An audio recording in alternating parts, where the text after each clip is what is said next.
Tepat 1 tahun lalu, tanggal 15 Juni tahun 2022, Presiden Republik Indonesia Joko Widodo melantik Hadi Cahyanto sebagai Menteri Agraria dan Tata Ruang Kepala Badan Pertanahan Nasional, dan Raja Juli Antoni sebagai Wakil Menteri Agraria dan Tata Ruang Wakil Kepala Badan Pertanahan Nasional.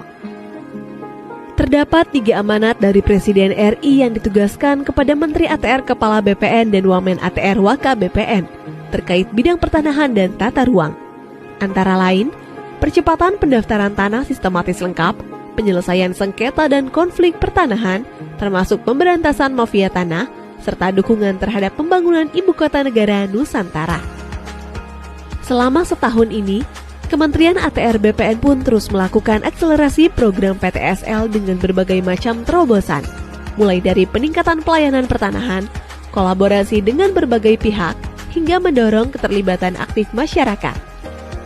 Atas hasil dari kerja keras tersebut, selama 1 tahun ini, dari program PTSL berhasil mendaftarkan 6.616.664 bidang tanah di seluruh Indonesia, di mana 5.409.693 bidang tanah telah bersertifikat. Mengingat betapa pentingnya manfaat memiliki sertifikat tanah, selain sebagai legalitas hukum atas kepemilikan yang sah, sertifikat tanah juga dapat mengurangi potensi terjadinya sengketa atau konflik pertanahan, serta membuka akses permodalan untuk peningkatan ekonomi masyarakat. Sejak dilaksanakannya program PTSL juga telah memberikan penambahan nilai ekonomi atau ekonomi value added mencapai kurang lebih 5.574 triliun rupiah, dan 1 tahun terakhir mencapai kurang lebih 895 triliun rupiah yang berasal dari hak tanggungan, BPHTB, PPH, dan PNBP. Sebelum adanya program PTSL, pada tahun 2017, jumlah bidang tanah yang baru tercapai hanya mencapai 46 juta.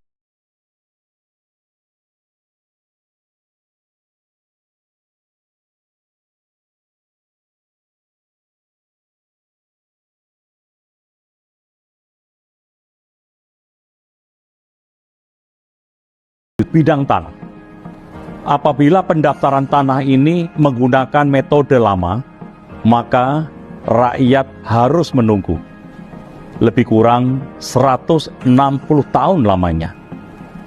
Berkat program PTSL yang saat ini tercatat jumlah bidang tanah yang telah terdaftar sebanyak 103,1 juta bidang tanah dan 85,8 juta bidang tanah telah bersertifikat.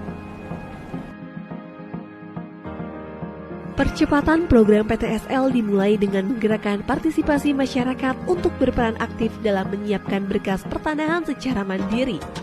Hal itu berguna untuk membantu petugas pengumpul data pertanahan.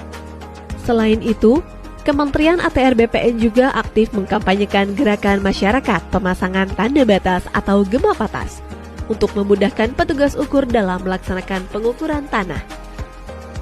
Kementerian ATR BPN juga berkomitmen melegalisasi tanah wakaf dan rumah ibadah melalui Gerakan Nasional Sertifikasi Rumah Ibadah dan Pesantren agar aset tersebut terhindar dari potensi hilang, terkena sengketa atau konflik. Konkretnya, Kementerian ATR BPN telah membuat nota kesepahaman dengan berbagai organisasi keagamaan untuk memudahkan sertifikasi tanah wakaf dan rumah ibadah, sehingga umat beragama dapat melaksanakan kegiatan keagamaan secara aman dan damai. Selama setahun ini, Kementerian ATR BPN telah berhasil mensertifikasi 36.149 bidang tanah wakaf dan rumah ibadah seperti masjid, gereja, vihara, dan rumah ibadah lainnya. Jumlah ini meningkat dari tahun sebelumnya yang mencapai 25.140 bidang tanah di tahun 2021 dan 13.858 bidang tanah di tahun 2020. Kami, Kementerian ATR BPN, memiliki komitmen untuk mensertifikasi rumah ibadah apapun di mana nama Tuhan diagungkan tanpa terkecuali dan tanpa diskriminasi. Kementerian ATR BPN juga mendorong percepatan sertifikasi aset-aset BMN, BMD, BUMN, dan BUMD. Hal ini dilakukan sebagai mitigasi penyalahgunaan aset yang dapat mengakibatkan kerugian keuangan negara.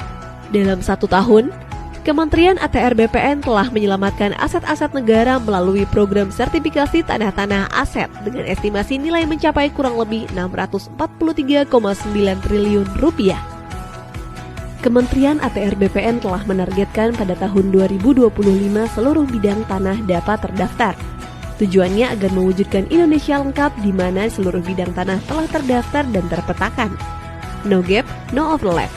Dimulai tahun ini, Kementerian ATR BPN telah berhasil melahirkan kota dan kabupaten lengkap, di antaranya Kota Denpasar, Kota Bontang, Kota Madiun, Kota Tegal, Kota Surakarta, Kota Yogyakarta, Kota Administrasi Jakarta Pusat, Kabupaten Badung, Kota Administrasi Jakarta Utara, dan Kota Administrasi Jakarta Barat. Ada sedikit cerita pengalaman saya saat melakukan kunjungan kerja turun ke lapangan di awal menjabat. Banyak sekali keluhan yang saya dengar langsung dari masyarakat terkait mahalnya biaya pelayanan pertanahan. Setelah dilakukan pengecekan, ternyata salah satu penyebab mahalnya biaya karena masyarakat tidak dapat mengurus sendiri permohonannya. Jadi terpaksa diwakilkan karena sibuk bekerja. Kami pun berinovasi meluncurkan program pelayanan tanah akhir pekan atau pelataran, disertai dengan loket prioritas yang diberi karpet merah khusus disediakan untuk masyarakat yang mengurus sendiri tanahnya.